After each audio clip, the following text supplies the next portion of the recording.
अस्सलामु अलैकुम। आज की क्लास में खुश आमदीद। अपनी बिस्मिल्लाहिर्रहमानिर्रहीम से क्लास का आगाज़ करेंगे। आज की हदीस जो है, प्यारे आका सल्लल्लाहु अलैहि वसल्लम ने फरमाया, जो हक़ पर होने के बावजूद झगड़ा नहीं करता, मैं उसके लिए आला जन्नत में घर का ज़ामिन हूँ। प्यारे आका सल्लल्लाहु अलैहि वसल्लम ने उन तमाम बच्चों को, उन तमाम इंसानों को एक खुशखबरी सुनाई जो सब्र करें और अपना हक़ माफ़ कर दें। कि शरीयत के हिसाब से तो उनको हक है कि भाई अगर उनके साथ कुछ बुरा हो तो बदला ले सकते हैं, अगर लेकिन वो बात दूसरे की गलती को माफ़ करता है, उससे बदला नहीं लेता, दरगुजर करता है, तो प्यारे आका सल्लल्लाहु अलैहि वसल्लम ने उसके लिए जन्नत की ज़मानत दी है। तो हमें कोशिश करनी चाहिए कि हम हक पर होने के बावजूद भी दूसरों को माफ़ कर दें अल्लाह की रज़ा के लिए। क्लास का आगाज़ करते हैं। Lecture number 6 classifying plant and animal का हमारा एक सवाल रह गया था। क्वेश्चन नंबर 5 वो आज करेंगे इंशाल्लाह, और थिंक टैंक करेंगे। Teacher Waqas Ahmad Qasmi, lecture number 6।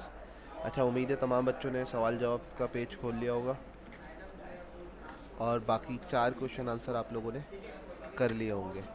तो आज की क्लास का आगाज़ करते हैं। क्वेश्चन नंबर 5 है, classifying the following animal using the table provided.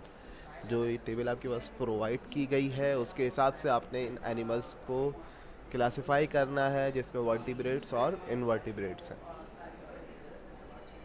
और draw table to further classify the invertebrates into two groups, with jointed leg and without jointed legs. अब आपने क्या करना है, सबसे पहले तो आपने वर्टिब्रेट्स और इनवर्टिब्रेट्स को टेबल के अंदर उसको क्लासिफाई करना है। उसके बाद जो जॉइंटेड लेग वाले होते हैं उनकी अलग, और विदाउट जॉइंटेड लेग वाले की अलग एक टेबल बनानी है। जैसे यहाँ पे वर्टिब्रेट्स और इनवर्टिब्रेट्स के कॉलम्स, उसमें जॉइंटेड लेग और विदाउट जॉइंटेड लेग के कॉलम्स आ जाएंगे। देखें आपके पास यहाँ पे मौजूद है वर्टिब्रेट्स में chimpanzee, chicken, salamanders, sea horse, shark और स्नेक। और इनवर्टिब्रेट में सेंटीपेड, कॉकरोच, सी एनमन और ये बाकी नाम लिखे हुए हैं। फिर आपके पास इनवर्टिब्रेट्स में कैसे कॉलम बनेंगे, invertebrates with jointed legs, invertebrates without jointed legs. फिर उसमें आपने नाम लिखने हैं, जो नाम आपके पास वहाँ पे गिवन होंगे। जैसे मिसाल के तौर पे विद जॉइंटेड लेग्स में कौन कौन से, सेंटीपैड हो गए, कॉकरोच हो गया, लॉबस्टर हो गया, क्रैब्स हो गया और स्कॉर्पियन हो गया। विदाउट जॉइंटेड लेग्स में क्या हो गया, सी एनिमल, अर्थवॉर्म, जेलीफिश और स्पंजी। इसके बाद थिंक टैंक का पहला सवाल है, in the past scientist use to classify all living thing into kingdoms, plants, animals. Today there are the known kingdom, there are 6 known kingdoms. अब हमारे पास कितनी है, अभी हमारे पास यहाँ 6 नोस किंगडम्स हैं, जिसमें से plants animalia kingdom, plants kingdom animalia, animals kingdom fungi, kingdom protista, archaea और बैक्टीरिया। फिर such as why there were only 2 known kingdoms in the past. ये बात में डिस्कस करनी है कि पहले सिर्फ 2 किंगडम्स को ही क्यों जानते थे। Mushroom use to classify under the plant kingdom instead of the fungi kingdom, suggest why. अब आपके पास जो फंजाई की एक टाइप होती है जिसको आप मशरूम्स कहते हो, लेकिन वो कहाँ पे क्लासिफाई की जा रही है, प्लांट किंगडम में क्लासिफाई की जा रही है, लेकिन उसको फंजाई किंगडम्स के बजाय प्लांट्स किंगडम में उसको क्यों क्लासिफाई कर रहे हैं, पहली बात। और वजह बतानी है, रीज़न बताना है। और सी पार्ट है, from what you have learn does the classification of living thing remain the same और does it change over time. इस बारे में हम आगे बात करते हैं इसके तीसरे पार्ट में। अच्छा, ए पार्ट्स में क्या है, most plants and animals are large enough to observe with the unaided eyes and their difference are obvious. For example, plants have leaves, stems, roots and do not move from one place to another, while animals have different bodies and can move from one place to another. Scientists in the past also looked instruments microscopes and technology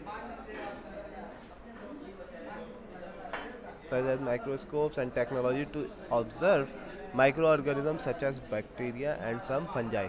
फिर इसके बाद है दूसरा था कि mushrooms को हम plant में क्यों करते हैं, फंजाई में क्यों नहीं करते। Mushrooms can grow out of soils and they can not move from one place to another just like plants. Scientists in the past were unable to observe the difference in plants and fungi cell and therefore classify mushrooms as plant. फिर classification changes over time as scientists gather new evidence using new or improved technology. Classification may be refined or replaced. Classification वक्त के साथ साथ change होती रहती है क्योंकि उसके पास नई टेक्नोलॉजी आ जाती है ताकि वो उस चीज़ को उस तरीके से जान सकें। आगे चलते हैं। आपके पास क्वेश्चन नंबर 2 है, this animals is collected as एंजर्ट एक्सलॉट, तो is the axolotl as a fish, axolotl fish है। अपना आंसर को आपने एक्सप्लेन करना है। और such as which group of animal the axolotl belong to, explain your answer. इसमें क्योंकि गिल्स भी मौजूद हैं इस वजह से हम इसको फिश की हो सकती है अभी देखते हैं। No, the axolotl is not a fish. Axolotls tails, axolotl पड़ेगा इसको। axolotl is not a fish. Axolotl have bodies that are covered with scales, where fish have bodies covered with scales. अच्छा, एक्सलॉटल की बॉडी कवर नहीं होती, are not covered with scales, लेकिन fish की body क्या होती है, कवर्ड होती है। Axolotl have external gills whereas the fish have internal gills with gills covers. Some fish has gills slit. Axolotl have limbs but no fins. आगे चलते हैं। Axolotl is an amphibians. It has moist skin, external gills and limbs which the young larvae of amphibians such as frog and cylindrons have. ये दो इसके part थे, ठीक है। यहाँ तक हमारे सवाल जवाब कंप्लीट हो चुके हैं। उम्मीद है आप लोग ये कंप्लीट कर लेंगे। बेटा इसको जल्द से जल्द कंप्लीट कर लें ताकि फिर जब स्कूल खुलें तो आपके 3 चैप्टर बिल्कुल कंप्लीट हो। इंशाल्लाह नेक्स्ट क्लास में हम वर्कबुक का काम करेंगे। काम बिल्कुल साफ़ सुथरा करना है। सवाल जवाब का हेडिंग आएगी और 2 डायग्राम्स बनेंगी और पेज नंबर डेट इंडेक्स होना लाजमी है।